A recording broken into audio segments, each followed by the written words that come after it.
Кая юл тотабыз? Максат ни? Белми беркем. Ләкин беләбез. Бабайларның мирас сүзе без тиешмәнгә алыга барырга. Безнең ватан бөтен җир йөзе.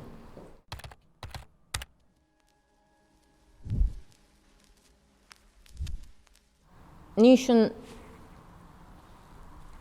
бу шигырьдән бер үзек бер хәл булыр көр күңелле иркенлектә киеренкелек дигән, аны бүгенге көн шагыйре язмаган.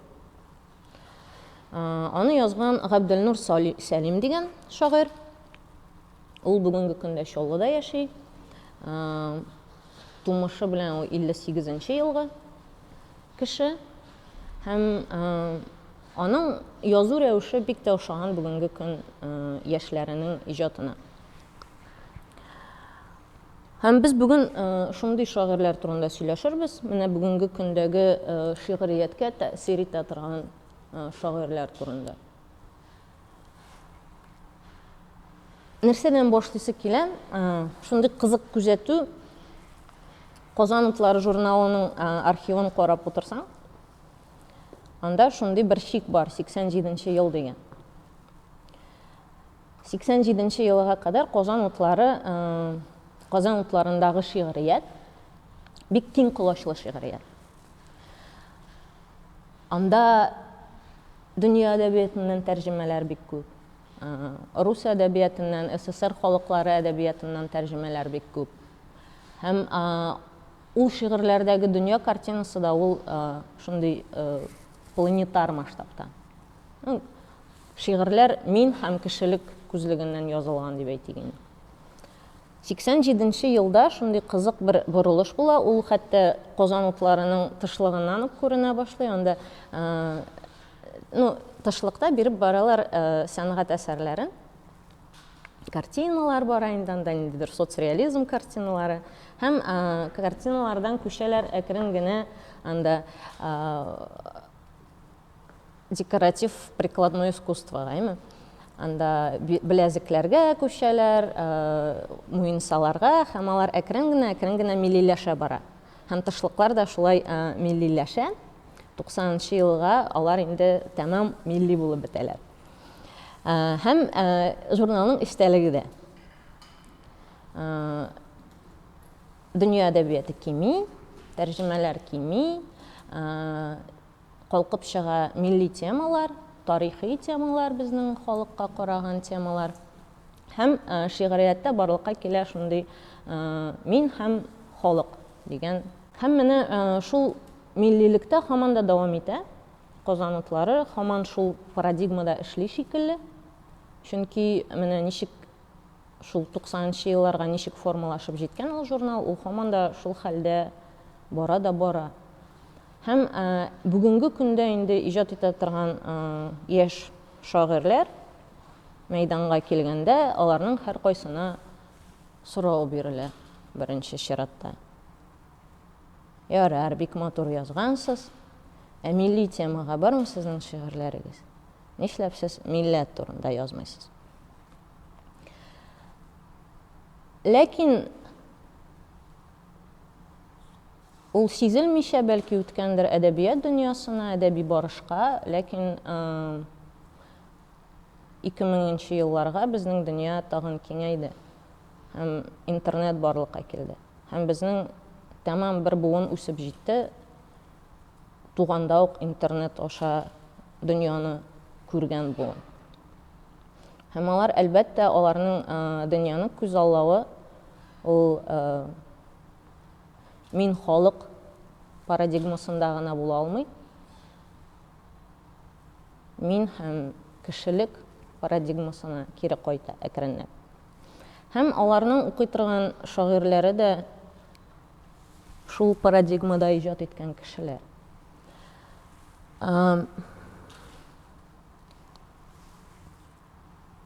Ничек кайягы белән моны итәс? Мин бу лекцияне атадым шигърият дәрвишләре дип. Чөнки без бүген сөйләшәчәк шагыйрьләр, алар әдәби барышта катнаша торган шагыйрьләр түгел. Аларны язучылар җыелган җирләрдә очратып булмый. Аларның гомумән кайда яшәгәнен дә белгән кеше юк, ләкин алар бар ул шагыйрьләр. Һәм ул әдәби дәрвишлек ул башланган, ул бөтен чорда да булгандыр инде. Теге совет чорында гына безнең бит инде күмәк иҗат башланган шундый. Бергәләп анда бер-береңне тикшереп, анализлап, бер юлдан барып. Ләкин шул совет чорында да булган шундый шагыйрьләр шушы әдәби барыштан чыгып иҗат итә торган шагыйрьләр. Без шундый шагыйрьләрнең өчесе турында сөйләшербез бүген. Һәм без аны сөйләшербез шигырьләре мисалында. Шигырьләр, гадәттә бездә ничек шигырьгә карыйлар? Шигырьне тикшерәләр дүрт төрле иттереп. Беренчесе инде ул фонетик яктан тикшерәләр. Менә фонетик, ягъни авазлар җыелмасы буларак, һәр шигырь ул авазлар җыелмасы. Ул сузыклардан, тортыклардан тора, паузалардан тора. Ул паузалар ритм булдыралар. Авазлар үзара аһәңләшеп рифма булдыралар. Ягъни шушы авазлар җыелмасы безгә ниндидер бер конструкт төзеп бирә дип тикшерергә мөмкин шигырьне. Менә монда рәсемдәге теге йортның төзелешен тикшергән шикелле була инде, бер өлешен алып шулай. Шуннан соң мәгънәләр тезмәсе буларак тикшерергә мөмкин, бит. Ачык мәгънәле сүзләрме анда, бер мәгънәле сүзләрме анда, ике мәгънәле сүзләрме анда, метафоралармы?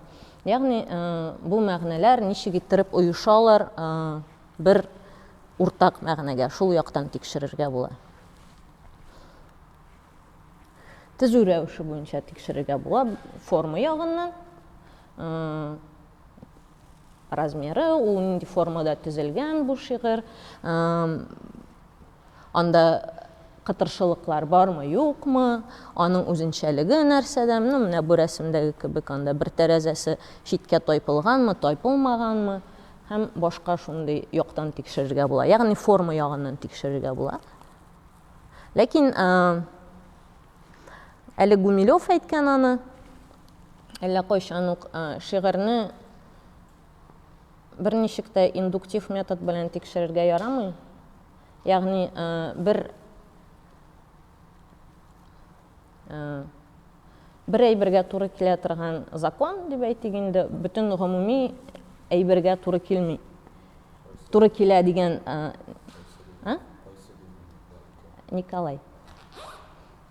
Николай әйткән.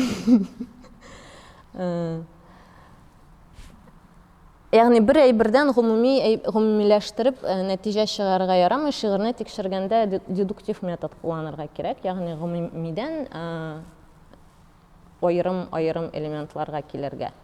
Һәм шигърият үзе дә, фән безнең бара күпчелек очракта бит инде бер айрым элементны тикшереп, аннары соң гомумиләштереп нәтиҗә чыгару, закон чыгару, айрым әйберләрнең үзлекләрен өйрәнеп. Шигърият киресенчә. Шигърият бер күренешне ала, зур күренешне, һәм шул күренешнең законнарын кечкенә вак элементларга туры китерә. Без гомуми белән бәйләнеш эзлибез шигъриятта. Хәзер без аны күрербез текстларда. Һәм шуңа күрә без текстны гомуми бина дип карыйкмы соң, әзер объект буларак карарга тиеш. Һәм без шулай карарбыз да. Ул объектлар төрле булырга мөмкин, без инде булай кызык өчен генә. Алар чорына һәм урынына карап төрлечә төзелергә мөмкин ул объектлар. Һәм шигырьләрдә шулай. Һәм менә бу шагыйрь турында сөйләшәсе килә. Бу Шамил Анак. 28-нче елгы. 50-нче елларда ул укый Мустафа Нугман белән бергәдер мөгаен Рәдиф. Мәскәүдә, МГУда шәрык телләре факультетында белем ала. Аннары соң ул 57-нче елдан 59-нче елга кадәр әдәбият институтында укыта. Анда татар бүлегендә, тәрҗемәчеләр әзерләү бүлегендә укыта. Бу шагыйрь Назим Хикмәтне тәрҗемә итә. Пабло Неруданы тәрҗемә итә. Аннары ул Прагага китә, Прагада университетта укыта. Һәм аннарысын бу әдәби барышны ташлый да авылга кайтып китә, Башкортстанга. Һәм гомеренең азагына кадәр Башкортстанда яши, шунда авылда. Аның дөньяны күз аллавы да шул мин һәм кешелек, мин һәм дөнья парадигмасында шигырьләре дә шул юнәлештә язылган, аның күпчелек. Кая юл тотабыз? Максат ни? Белми беркем. Ләкин беләбез. Бабайларның мирас сүзе. Без тиешмәнгә алыга барырга. Безнең ватан бөтен җир йөзе. Әгәр дә укып карасаң, Шамил Анак турында язган мәкаләләрне, анда шундый күзәтү бар инде. Менә ул теге ирекле шигырь яза, рифмасыз. Ләкин миңа калса, ул бик тырышкан рифма булдырырга. Аның бөтен шигырендә дә алар бар шикелле. Монда сүзе белән йөзе рифма булырга тиеш инде. Рифма белән эшли, ләкин аның синтаксисы үзгә. Бу шагыйрьнең һәм ул шул ягы белән кызык, ә ул синтаксис үзгә, мөгаен ул тәрҗемәче булганга, чөнки ул берничә телле дөньяда фикерли. Рус телле дөньяда, төрек телле дөньяда, башкорт телле дә монда катнаша. Ул башкортча язган шагыйрь һәм татар телле дә. Бүгенге көндә бу шагыйрьне университетта өйрәнәләр дип беләм. Безнең гүзәл диссертация яза Шамил Анак буенча. Һәм ул бераз безгә сөйләп китә образлар системасы турында. Юк, образлар системасында түгел. Юкмы, кирәкме? Кирәкме? Бу аның иҗатында ни өчен әһәмиятле булачагын әле алганда бар әйтеп үтәчәкмен. Шулай ук ул тәрҗемә эшләгән бик тирән шөгыльләнә, Назым Хикмәт әсәрләрен татар һәм башка телләргә тәрҗемә итә, һәм шулай ук ул Муса Җәлилнең әсәрләрен чех теленә тәрҗемә итүдә катнаша, бик күп телләрне белә. Тагын бер факт аның турында белергә кирәкле, ул Бөек Ватан сугышында үзенең әтисен һәм абыйсын югалта, һәм тагын берничә ике туган абыйларын. Һәм үзенең сүзләренчә, ул әлеге вакыйга, әлеге югалтулар аның иҗатында төп темаларның берсе сугыш һәм тынычлык темалары ителә. Шулай ук инде Юлзайт Британиясында ул 1959 елда ялгышмасам, үзенең районына, Башкортстан Республикасының Әлшәй районына кайтып китә һәм үзенең соңгы көненә кадәр шунда яши. Бу аның иҗатында авыл тормышын киңрәк ачуга этәрә, әмма авыл тормышы biz традицион әдәбиятта күнеккәнчә ачылмый, аның шундый бер кызыклы үзенчәлеге, ул кечкенә вак әйберләрне олы итеп күрсәтүгә ирешә. Аның иҗатында моны күрсәтүгә була. Нәрсә ул Шамил Анак иҗаты, ул ирекле форма. Һәм ул татар әдәбиятына ирекле форма, сөйләм шигыре, эчке монолог кебек формаларны яңартып җибәрүче, кайтаручы шагыйрьләрнең берсе була һәм ул чордагы яшь буын иҗатчылар Тәмил Галим, Рауль Фәйзуллин, Ратиф Хатауллин нәкъ менә аңа ияреп, шушы тенденцияны үстерә башлыйлар. Икенчедән, Шамил Анак иҗаты ул образларның тыгызлыгы. Монда күчтән буламы кызык? Кичкә шәһәр. Менә бу шигырьне укып китәсе килә. Шәфәк сулары кан кызыл. Торак сыклы борынгы кәлтәләр сыман утыра таулар дөньяны. Кайдадыр эчтә, тирәндә курку уятып әкияттәге аҗдаһалар баса дөньяны. Нинди ялгыз, кечкенә без булды кичтә. Караңгы йөзле савыш шуртыла эчтән. Яраланган кош сыман талпына, кагына. Өчә җәеп канатларын ал уфык ягына. Һәм кирип кызыл ялкынга югалар күздән. Кояш баткан сайын нидер сүнә бездән. Образлар тыгызлык. Тик шул вакытта Шамил Анак иҗаты ул сүзләрнең туры мәгънәсендә килүдә. Без шигырь укыганда ияләшкән, күнеккән, күчерелгән мәгънәләр эзләргә, сүзләрнең артында нәрсә барлыгын уйлап бетерергә, әмма Шамил аның иҗатында күпчелек сүзләр туры мәгънәсендә киләләр. Һәм менә монда нәкъ шушы урында аның күп телләр белү һәм тәрҗемә белән шөгыльләнүен искә төшерергә кирәк. Һәм миңа калса, тәрҗемә белән шөгыльләнгән кеше, күп телләрдә иркен аралашкан кеше үз теленең потенциалын киңрәк ача, аның мөмкинлекләрен күбрәк күрә. Һәм менә Шамил аның үзенең шигырьләрендә һәрбер сүзнең мәгънәсен нечкә тоеп, аны булдыра алганча киңрәк ачарга тырыша. Һәм сүзләрдән генә түгел, морфемлардан, мәсәлән, аның шигыреннән бер көзек. Без чыннан да йөзләрчә ел туган кардәшбез, яуда яудашбыз, һәм егылсак кабердәшләрбез. Тыныч көндә сабандашбыз, бәйрәмдә табындашбыз һәм мәңге җирдәшбез. Алга таба Шамил аның иҗатының лирик героена тукталасы килә. Лирик герой теләсә кайсы шагыйрь иҗатында зур урын алып тора торган шундый бер класс. Әмма Шамил аның иҗатында монолог һәм сөйләм шигыре зур урын алганлыктан лирик герой аеруча алгы урынга чыга. Шамил аның иҗатында лирик герой ул ялгыз. Ул шулкадәр ялгыз, хәтта ялгызлык турында абстракт ниндидер чиктәге күренеш турында сөйләгәндә дә, укучыга ялгызлык турында сөйләгәндә дә, асылда ул үзен ялгыз түгеллегенә ышанырга тели шикелле һәм ялгыз булмау мөмкинлекләренә ябыша һәм аннан ялгызлыктан кача шикелле. Нинди ялгыз, без качак, нинди чарасыз, төндә янган ялгыз ут кебек. Без дә шулай, без үзебез җиңә алмыйбыз ялгызлыкны, безнең дә көч юк кебек. Шуңа күрә ял итәргә кирәк тиеш бүген рәхмәт белән. Әгәр азга гына булса да күтәрешсә берәү, безнең ялгызлык кебек. Шулай ук әлеге лирик герой эзләмүчән, күзәтүчән, бәргәләнүчән, ул дисгармония халәтендә һәм сораучан. Ул бик күп сораулар бирә һәм әлеге сорауларның күбесе бөтенләй җавапсыз калалар. Хәтта шигырьдә турыдан-туры сорау яңгырамаса да, укучы шигырьне уку барышында ике укып бетергәч үзеннән җавапсыз сораулар бирәчәк. Нәрсә борчый әлеге лирик геройны? Кайдан җир кешесендә җиргә шулкадәр кайнар мәхәббәт? Ни өчен мин йолдызларның нәрсә кычкырганын аңламыйм?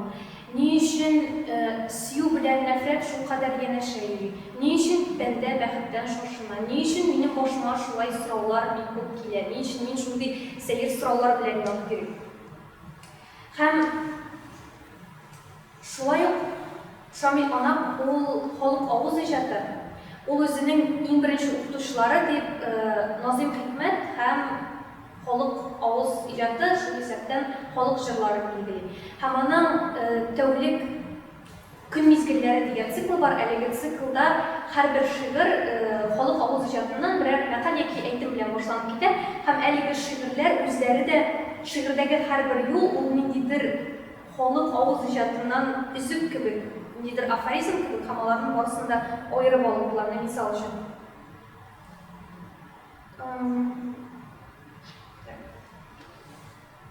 Иртә көннең якты ак чагы, сабыйдай гөнаһсыз пак чагы. Сабый кебек иртә чарасыз, төшсә аңа кайгы карасы. Иртән ачык була төсләр, туман кебек тарала, төнге шомнар, яман төшләр.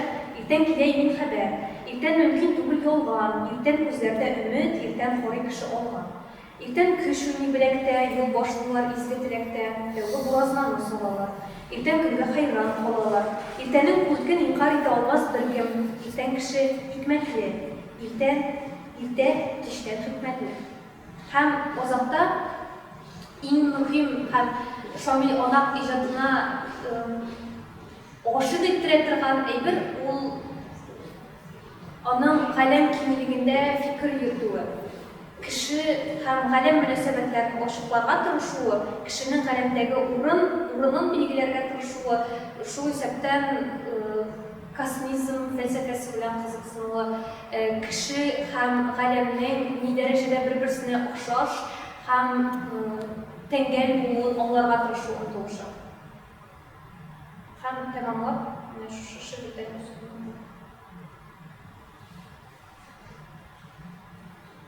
Йолдызлар шундый тын тора белмиләр. Чакыралар да чакыралар. Кая, ник? Һәм тән котылган сыман җир тартышыннан авырлыгын куя. Җиңеллек ала. Җуела җир белән күк арасында чик. Ләкин җир җибәрми үзеннән. Үзе шәфкатьле ана, саксыз балаларын нинди бәлаләрдән саклый безне. Ә кешенең шул кадәр икар буласы килә. Ошасы килә шул кадәр.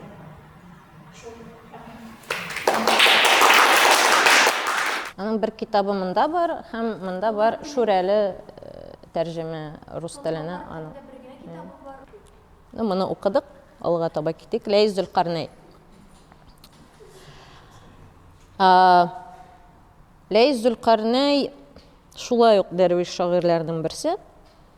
Чөнки ул да шулай ук әдәбият дөньясына килеп, бала чактан ук журналларда басылып, әдәбият дөньясына кереп китеп, бик популяр булып, шуннан соң әдәбият дөньясыннан читкә киткән кеше.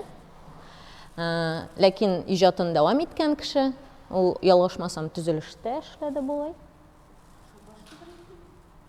Шулайдыр инде.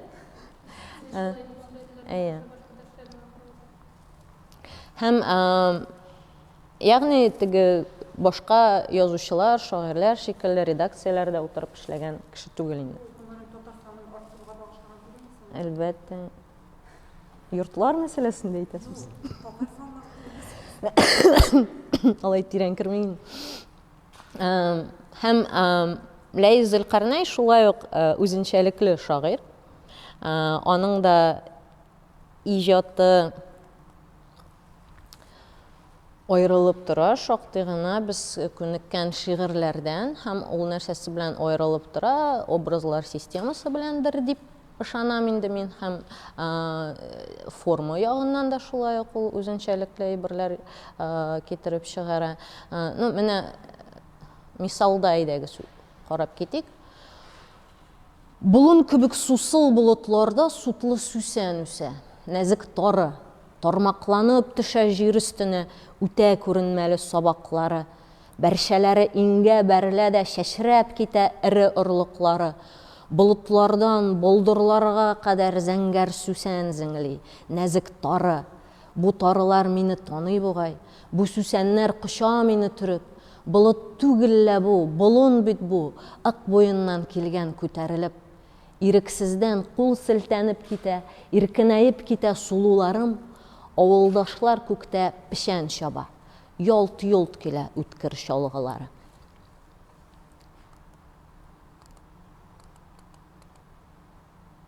Бу мин сүсәнне ясап куйдым, кем белми сүсәннең нәрсә икәнен.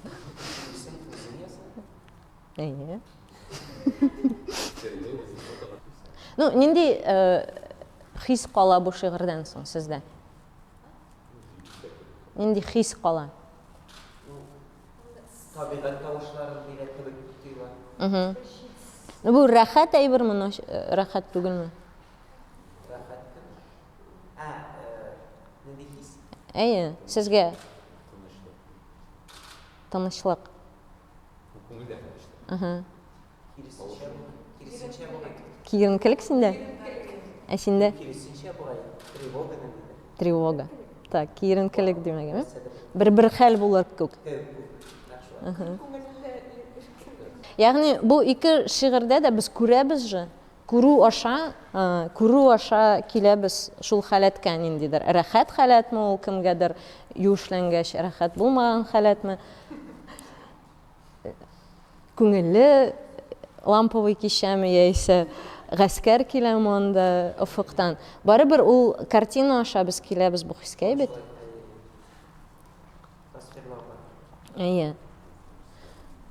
Һәм менә тагын бер кызык шагыйрь Габделнур Сәлим дигән. Аны суфи шагыйрь дип йөрәнәләр инде. Бүгенге көндә Нурфия ханым Марсовна язуы буенча ул менә суфи шагыйрь безнең. Ләкин миңа калса ул бераз гына Хлебниковның фанаты. Чөнки аңарда дөньяны күз аллау, шундый ниндидер галәми бергәлек тою һәм менә шул йолдызлар телен эзләү күзлегеннән, ниндидер яңа тел эзләү күзлегеннән ул бик якын Хлебниковка. Һәм мин аны кичә Рифака белән сөйләшеп утырдык инде. Мин гомумән белмидерим. Мин беләм, Габделнур Сәлим дигән шагыйрь бар. Аның Итагать дигән китабы бар. Ул 2000 ул даже ниде ачык доступта бар, классик залда. Һәм мин эзлим инде моның фотосын. Тегендә бар бит фотолар, монда юк. Итагать китабында шундый яфрак төшерелгән. Шуннан бер җирдә юк моның фотосы, бүтән ниләрне карап чыктым, сайтларны, бүтән безнең Мираж журналын актарып чыктым, бер җирдә юк фотосы. Аннарысын киттем, анда язылган инде Чаллыда, менә Аргамак журналында басылган, эшләгән шунда дип инде. Ул 58-нче елга. Багай, 58-нче елга Аргамак журналында басылган, анда теге беренче басылып сразу Саҗидә Сөләйманова премиясын алган. В общем, бик этот. Һәм мин уйлыйм, нишләп соң аның бер җирдә дә фотосы юк? Әдәби Чаллы дигән әле инде җыентыкны карап чыктым, бүтән кешенең бар фотосы, моныкы юк. Мин уйлыйм, может, бу фейктер. Анда Ләйс абый мәсәлән, Ләйс Зөлкарнәй, короче, уйлап чыгарган да, әйдә мин Габделнур Сәлим дигән шагыйрь ясыйм әле. Һәм язган аның исеменнән дип инде. Шуны Илсияр апа Ихсановага шалтыратам. Әйтәм, сезнең күргән бармы Габделнур Сәлим дигән шагыйрьне? Мин әйтәм, фотосын табам. Безнең сайтта юкмы соң дим. Әйтәм, сайтта вообще бер нәрсә юк, даже аның турында да юк. Белмим ди инде, һәр Илсияр апа эзли башлады. Әйтәм, сезнең күргән бармы соң аны? Юк ди инде. Шуннан хәзер мин бүтән кешедән сорый башладым, сезнең күргән бармы Габделнур Сәлимне? Бүтән кеше шундый аптырап карый. Кичә Рифа апа әйтә, бар ди. Безгә килеп йөридер ул ди Ләйс янына ди инде. Һәм ул шундый озын буйлы кеше иде ди, әле нидә сөйләде, булар ди юлга чыктылар да инде ди, берсендә Габделнур Сәлим ниһаять ниндидер классный шалбар тапкан үзенә ди инде. И шул шалбарын асып куйган да инде, автобуста булар баралар ди, и бу шуны нитеп бара ди инде, шулай үфләп кенә шалбарын, бердән бер шалбары ди. И шуны иртәнгә, короче, шәлгәннәр моның шалбарын. И ул кыска шалбардан чыккан иде шулай. Бик озын буйлы кеше ул ди. Һәм ул шулай ук төзелештә эшли диде, Рифа апа әйтте. Һәм ул да әйтте инде, менә дини шигырьләр яза башлады инде ул дип шундый. Аның чынлап та дини образлары бар, ләкин миңа калса ул дини шигырьләр түгел, ул шундый үзгә мәгънәгә китерә торган аның. Мин монда дини мәгънәлесен алмадым. Уфукларга омтылучы һәр нәрсәгә онытылып карап торам. Әнә онлы капчыклар төялгән бер машина тегермәннән кайтып бара. Йөк өстенә уйчан бер ир кырын яткан, оннан аппак, ара-тирә тәмәкесен суыргалый, башмакларын салып куйган, оек башы зәңгәр. Онлы капчыклар төялгән бу машина кояш тулы күккә чума бара, ерагая бара. Уфукларга омтылучы машинага онытылып карап торам. Менә онлы капчыклар төялгән бу машина келәт төбенә туктады. Үй эченнән әни килеп чыкты, карап тора, чәчләре ак. Капчыкларны келәт эченә ташыйбыз. Ап-ак песи үй алды баскычына яткан. Алма коелган тавышка күзен ачты. Тәрәзәгә карап алам. Яшь бер хатын ак искәтер җәя. Кемнедер хәтерләтә ул. Кемне? Белмим. Җиз самаварның йөзенә кояш төшкән. Тәлинкәгә шулпа бүлде аннан ары. Кемнедер хәтерләтә ул. Кемне? Белмим. Капчыкларны келәт эченә ташыйбыз. Әни карап тора. Чәчләре ак. Соңгы капчык. Ипләп кенә үз башыбызны кагындык. Үй алды баскычына карыйм. Яшь бер хатын безне каршыларга чыккан. Кемнедер хәтерләтә ул. Кемне? Белмим. Поезд якынлаша. Үтеп китте. Шлагбаум ачылды. Автобусыбыз ниһаять кузгалды. Ә мин һаман уфукларга онытылып карап барам. онлы капчыклар төялгән машинада тузан гына калган.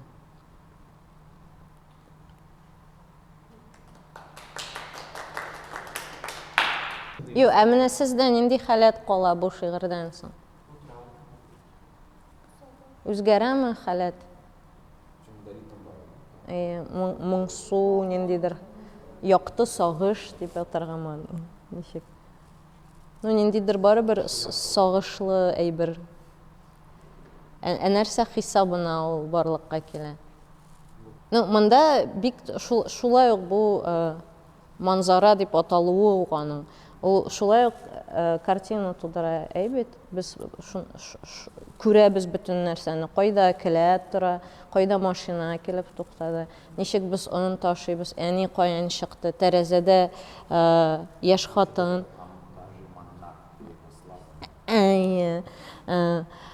Һәм шул ниндидер визуаль күренеш аша кертә хәләткә. Һәм менә шушы ни өчен мин сайладым менә бу өч шагыйрьне. Ул миңа кызык үзенчәлек булып тоелды.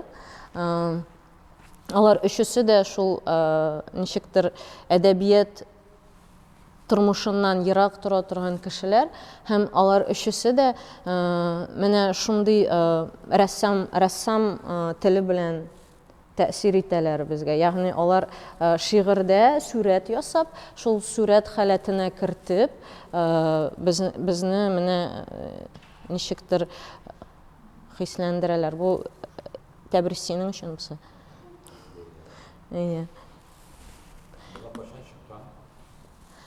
Бусы күптән түгел чыкты, Ләйс Зөлкарнәй 13-нче елда микән, 14-тә микән чыкты. Бусы 2005-тә чыккан бугай. Анак ничә? 82-дә. Шундый.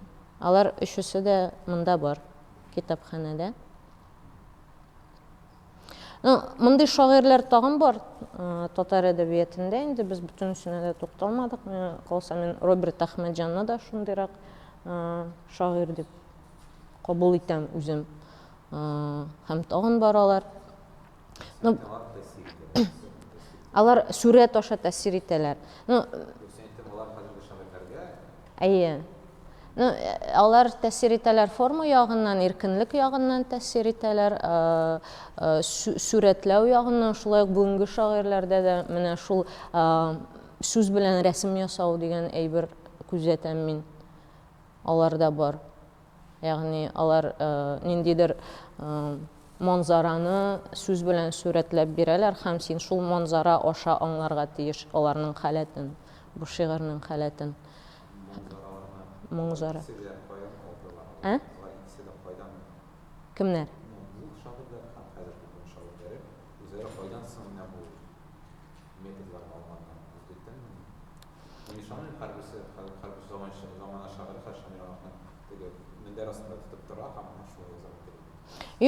Шамил Анак тәэсир иткән безнең Равил Фәйзуллиннарга, Ринат Харисларга.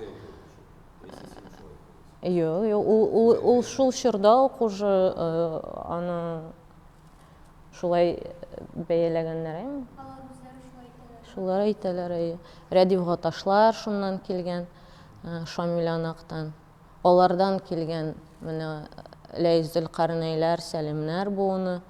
Ягъни ул барыбер дәвамчанлык инде әдәбияттагы. Теге аларның һәр кайсы әйтсә дә киләсе буынга менә мөгез чыгарасыз инде дип. Барыбер ул мөгез ерактан килә торган мөгез. Һәм ул бер-беребезгә тапшырылып килә торган мөгез. Булар просто шул иң мөгезлеләре. Алар башлангыч чорында йөргәннәр бит инде менә Сәлимнәр дә, Ләйс Зөлкарнәйләр дә шул даирәдә аралашканнар. Аралашу каян килгән инде? Университетка укырга кергәннәр инде, шул укырга кергән вакытта әдәби барышка кушылганнар. Аннары тайп булганнар инде читтә. Тамамлыйбызмы? Давай тамамлыйк.